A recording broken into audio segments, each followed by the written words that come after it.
Today's video was inspired by a video created by Andrea Milani.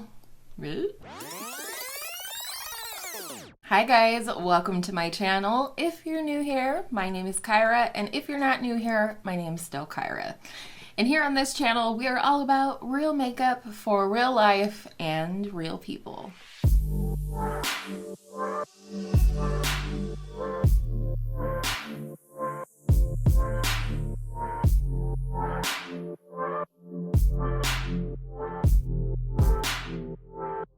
Today's video was inspired by a video that was done by Andrea Milani, and I will have that link down below. It was 10 drugstore products that she's reaching for over high end.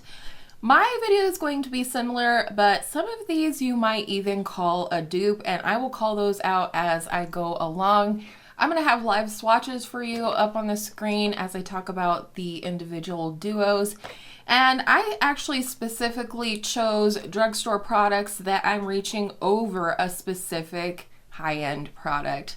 So with all of that said, I hope you'll find this video informative in some way.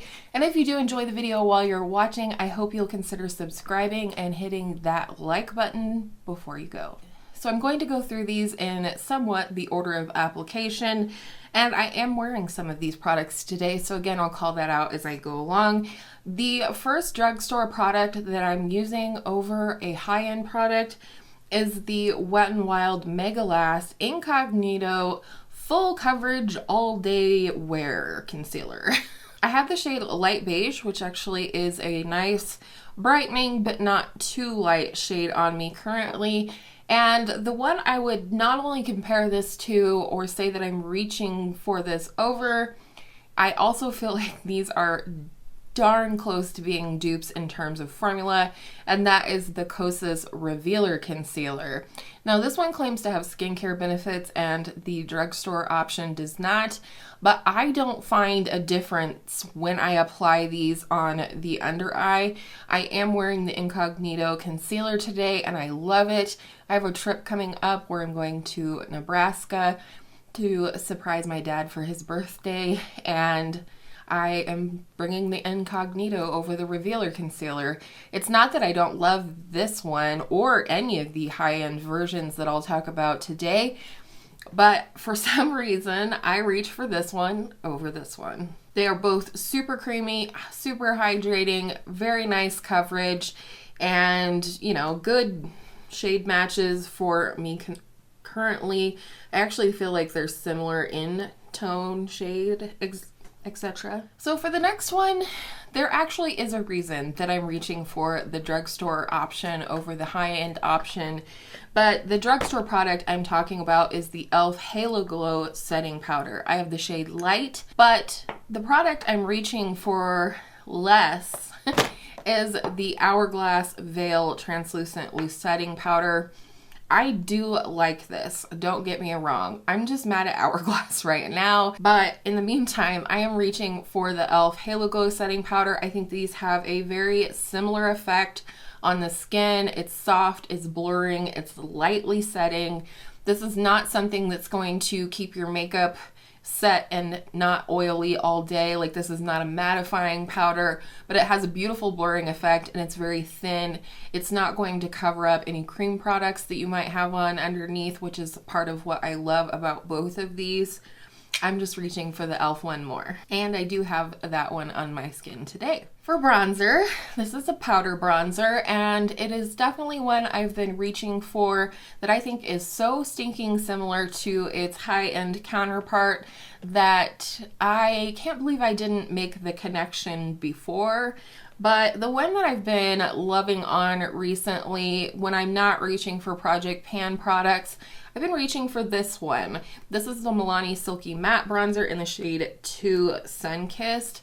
It is warm, but not too warm. I would say that this verges on a neutral shade of bronzer, and as I lose my tan from the summer, what little I got, I feel like this is a really nice tone.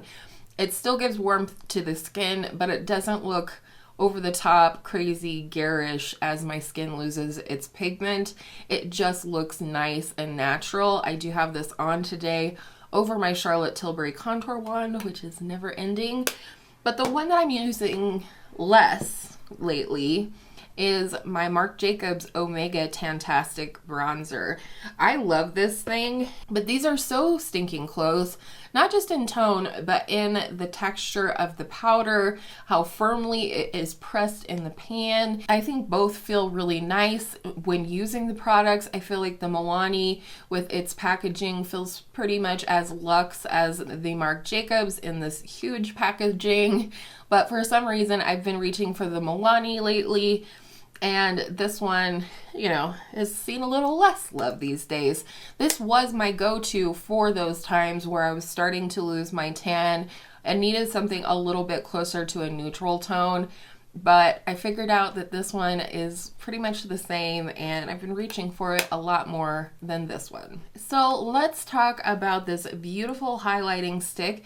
This is the Day Glow Highlighting Balm from Merit Beauty, and this is the shade Cava. I absolutely adore this product. It's very glass-like on the skin. It's not going to give you any kind of stripe of highlighter. In fact, it's more likely to sort of blend in with your skin tone. I think it looks so natural. It just looks like healthy skin.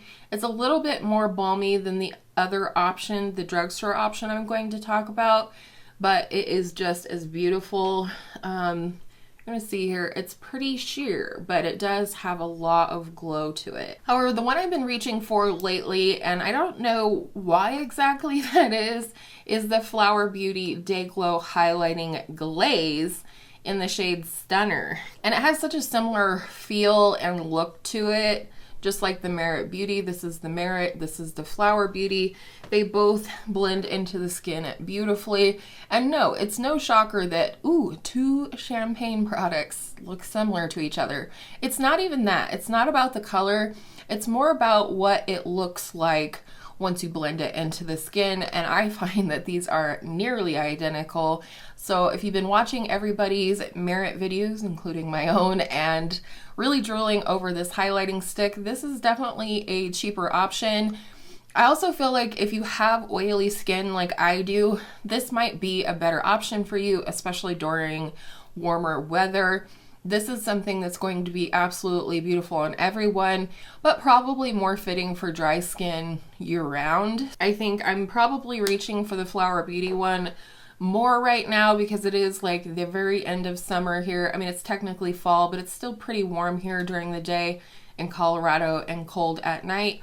So I think I've been reaching for this one just because it's a little bit more forgiving for my oily skin, but I love them both and they are so super duper similar. All right, let's talk a blush because you know I love it. The first combo that I found today is the one that I'm wearing today, and it is comparing two powder blushes. The one I haven't been reaching for as much lately is my Persona Super Blush in the shade Caramel. It's not caramel, it's Carmel, like the place.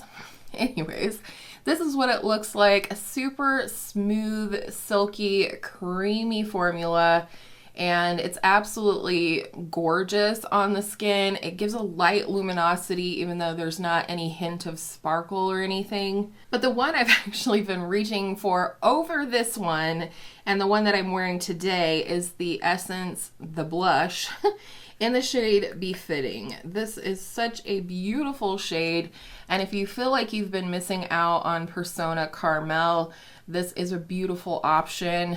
I love, again, that silky, smooth formula, as well as just this light luminosity that it adds to the skin.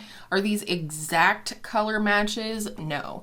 But if I put them side by side on my face, you would not be able to tell the difference, I promise you. Persona Caramel might be ever so slightly more cool toned than the Essence Blush, so that might help you make up your mind. I tend to be able to pull off either, but I just thought it was really interesting that Caramel is kind of one of my go-to pinky blushes, especially for like the winter when my skin is at its most pale state.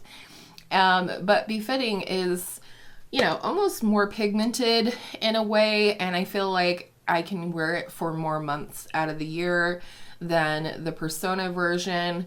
And, you know, you just really couldn't go wrong with either one of these. But I have been reaching for the Essence one lately. Possibly just because people are talking about Essence. It tends to go in cycles. But the one blush dupe, if you will, that I think you're going to find really exciting is for the Patrick Ta Cream and Powder Blush Duo in the shade She Is So LA, or She's So LA. I have two, my grammar's too good. I digress. But it looks like this, and I do really love this combo. But I am specifically talking about the cream today. Now, this cream is very creamy, but more balm-like, if you will, whereas the other version that I'm going to talk about, the drugstore option, is more of a cream to powder. So again, that might help you make up your mind in terms of which might be a better fit for you if you've been interested in the blush duo from Patrick Ta. And of course, you have the added benefit of getting a beautiful powder that coordinates. The blush from the drugstore that I feel like is so similar, at least in color and presentation on the actual cheeks, is the e.l.f. Putty Blush in the shade Bali. This is such a beautiful color. You're gonna see in the pan they're similar enough. Again, when you get certain products on the cheeks, it's just going to look the same. This is definitely a cream to powder formula. It is got a little bit more thickness and it's less of a balm, like I said, but you can see that the shade is very, very similar, and especially blended out on the cheeks. I find this is a little bit easier, especially like I said, into summer, still kind of hot during the day. This less balmy version of this color actually works better for me, kind of like the two highlighting glazes. I do prefer to apply these with my fingers. I just feel like it works better and blends better, and you have more work time with it than when you use like a stippling brush. But that's just me. So I hope you guys enjoyed that dupe. I know that this Patrick Ta blush duo is like highly rated, highly requested. It's frequently sold out on Sephora, so maybe you just pick up e.l.f. Bali instead. All right, next is an eyeshadow palette comparison. I wouldn't call these dupes, but they are darn similar. And of course, I'll have pictures up for you. But the palette that I've been using more than the high-end version or option lately, and since I purchased both of these palettes or either, is the ColourPop That's Taupe palette. I just cannot sing the praises of this palette enough. I think it's a beautiful neutral leaning cool palette, and I just get a lot of use out of this, like a lot of use, which I didn't really think, because I'm not a huge cool tone eyeshadow look girl, but I'm getting more into cool tones as time goes on. And this one has just been fabulous. It's super easy to use. I feel like it has the exact tones I'm looking for. But the eyeshadow palette that has kind of fallen by the wayside as a result of this one is the Natasha Denona Glam palette. I hope you will be able to see how very similar these are. If you wanted this and it's just not in your price range, or you think it's too much, you want something more edited, this is a really nice option. It's one I highly recommend, and the way ColourPop discontinues things, you might want to pick it up soon if you want it. And then lastly, but certainly not leastly, actually two of my favorite fall lip colors turned out to be pretty darn similar, and I definitely prefer the formula of one over the other. The high-end version that I am just not using as much is my Bite Beauty Amuse Bouche lipstick in the shade Chai. This is a beautiful fall shade. It is one that I tend to wait until fall to wear it, but the one thing I don't love about this lipstick is that it's kind of thick. And I think that has something to do with it being created with food grade ingredients. but it's kind of thick. It's not my favorite formula. It's long lasting. It doesn't creep outside of my lip line, but it's quite thick. So the one from the drugstore that I absolutely adore, I've had this for a couple of years now. Again, I always look forward to pulling this out for fall, is the Revlon Super Lustrous Lipstick in the shade Rum Raisin. Yes, my friends, this is pretty damn close to the Bite Beauty. In fact, if I gave it a second swipe, it would be even closer. I definitely prefer this formula.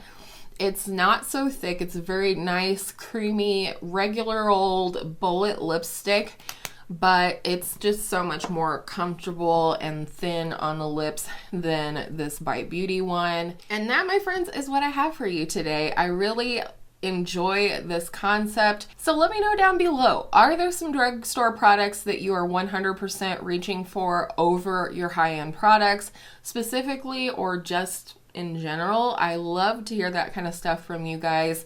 It really gives me a lot of information, and I think it really helps out down in the comments as well. So I hope you found this video helpful or entertaining in some way. Thank you so much for hanging out with me today, and I hope all of your makeup days are absolutely beautiful makeup days, and I will see you in my next video real soon. The one I haven't been using quite as and